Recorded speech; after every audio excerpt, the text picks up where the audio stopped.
दोस्तों, स्वागत है आपका हमारी क्लासेस में। आशा है कि आप स्वस्थ होंगे, मस्त होंगे और अपनी अपनी पढ़ाई कर रहे होंगे।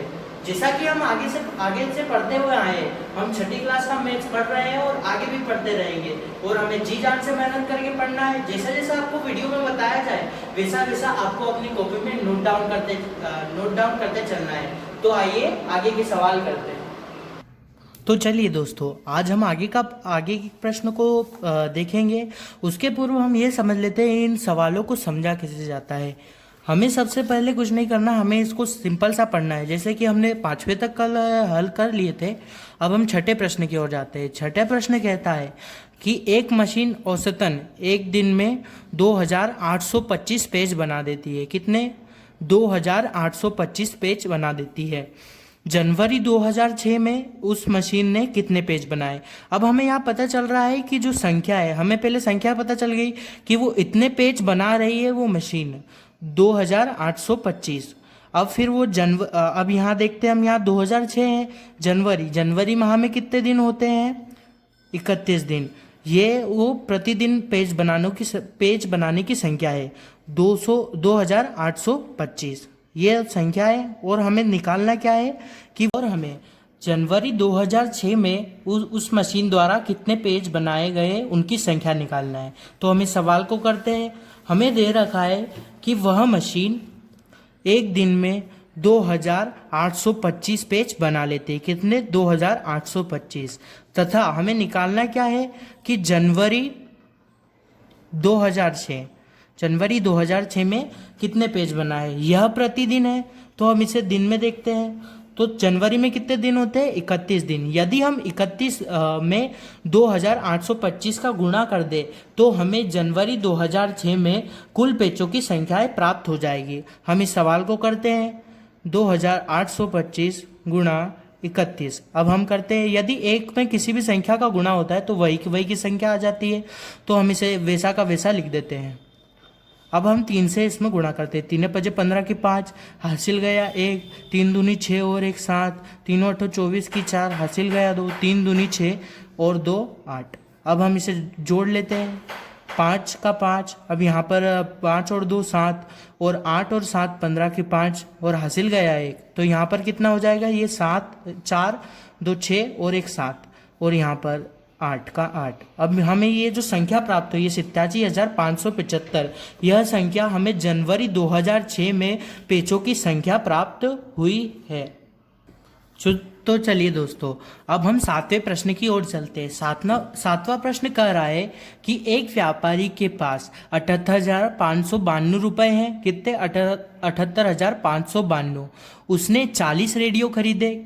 वह दुकान पे गया और उसने 40 रेडियो खरीदे और प्रत्येक रेडियो का मूल्य कितना है? 1200 रुपये। मतलब एक रेडियो 1200 रुपये का है। इस खरीदी के बाद उसके पास शेष धनराशि मतलब उसके पास जो पे करने के बाद उसके पास जो पैसे बचे वो हमें यहाँ पर ज्ञात करना है। इन सवालों में यह विशेषता यह रहती है कि कहीं पर कुल लिखा होता है, कहीं पर शेष लिखा होता है। हमें इन सवालों को पढ़कर ही समझना होता है। कहीं पर कुल लिखा है तो हमें योग करना होगा, कहीं पर कुल लिखा है तो हमें योग करना होगा। यदि हमें शेष लिखा हुआ दिख जाए तो हमें वहाँ घटाना होगा। और गुणा भाग की हम आगे चर्चा करेंगे। तो इस सवाल में एक व्यापारी है, एक व्यापारी के पास कितने हैं? तो उस व्यापारी के पास 78,592 रुपए हैं। उसने कितने? 40 रेडियो खरीदे। रेडियो की संख्या कितनी दे रखी है? 40। और प्रति रेडियो का मूल्य है 1200 रुपये। यानी कि एक रेडियो जो है वो 1200 रुपये का है। तो 40 रेडियो कितने के होंगे? यदि हम 40 का गुणा 1200 में कर दे तो 40 रेडियो का मूल्य आ जाएगा कितना? 48,000। यदि हम उसके पास जितने रुपए थे उसमें से ये वाले रुपए जो रेडियो की राशि है उसे घटा दे तो हमें उसके पास शेष राशि आ जाएगी। करके देखते हैं। हम 78,592 में से 48,000 घटा रहे हैं। क्या कर रहे हैं? घटा रहे हैं। हम इसे घटाते हैं। यहाँ पर पूरा वैसा का वैसा आ जाएगा, क्योंकि किसी भी संख्या में से 0 घटाने पर वही की वही संख्या आ जाती है। अब 8 में से 8 गया, यहाँ पर 0 आ जाएगा। 7 में से 4 गया, 3 आ जाएगा। अतः उस व्यापारी के पास कितने शेष रुपए हैं? 30,592 रुपए। कितने? 30,592। लास्ट में एक आप लाइन लिख देंगे कि अतः व्यापारी के पास 30,592 रुपए शेष बचे हैं। अब 8वें प्रश्न की ओर बढ़ते हैं। 8वां प्रश्न कह रहा है कि एक विद्यार्थी ने 7,236 को 56 के स्थान पर 65 से गुणा कर दिया है। 56 के स्थान पर 65 से गुणा कर दिया है।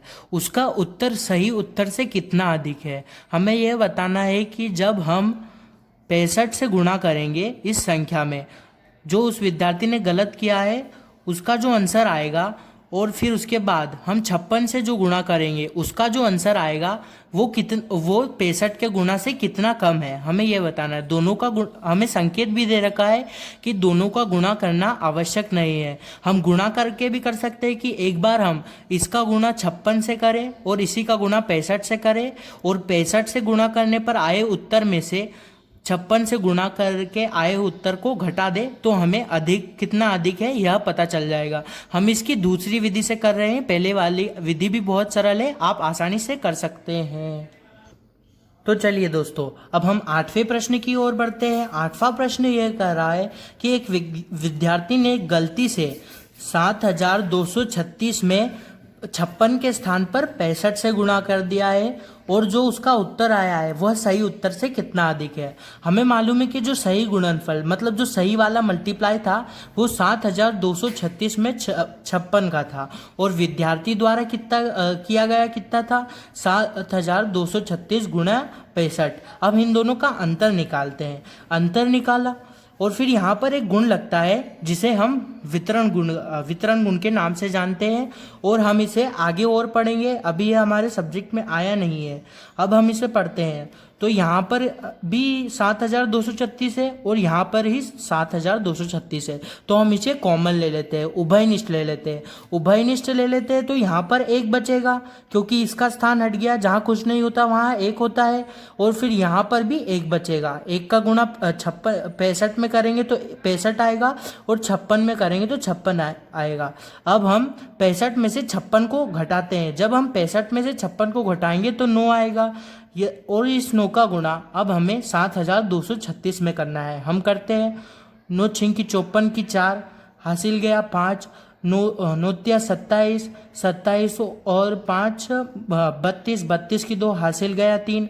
अब यहाँ 9 दूनी 18, 18 और 3 21 की 1 हासिल गया 2, 7 नाम 63, 63 और 2 65। अतः जो हमारा उत्तर है वह है 65,124।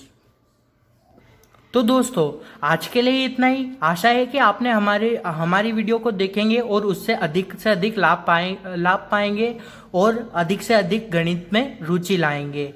हमारे वीडियो में आगे और इम्प्रूवमेंट होगा।